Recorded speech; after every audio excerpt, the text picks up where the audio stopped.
नमस्कार मंडळी. आजचा आपला विषय आहे ट्रेड डेफिसिट. ट्रेड डेफिसिट म्हणजे काय? आपण हा शब्द बरेच वेळा ऐकला असेल, पण त्याचा अर्थ आपल्याला माहिती आहे का? जो काही माल आपण बाहेरच्या देशामध्ये एक्सपोर्ट करतोय आणि जो काही माल आपण इम्पोर्ट करतोय त्यामध्ये असलेला व्हॅल्युएशनचा जो फरक आहे त्याला म्हणतात ट्रेड डेफिसिट. समजा 10 बिलियनचा माल जो आहे तो भारत एक्सपोर्ट करतोय आणि 15 बिलियनचा माल इम्पोर्ट करतोय, तर त्यामध्ये ट्रेड डेफिसिट झाला 5 बिलियनचा.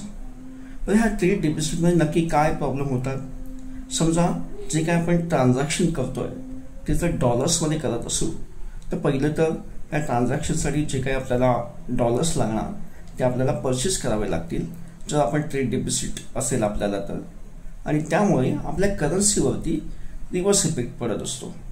दुसरी गोष्ट, आपला परकीय चलनाचा जो साठा आहे तो कमी होत असतो आणि एकंदरीत ह्या सगळ्या गोष्टीमुळे आपल्या कंट्रीच्या इकॉनॉमीमध्ये एकदम वाईट परिणाम होऊन त्याची जी रेटिंग आहे, जो परकीय चलनाचा साठा आहे आणि आपल्या करन्सीचं जे व्हॅल्युएशन आहे त्याचं डिग्रेडेशन होत असतं.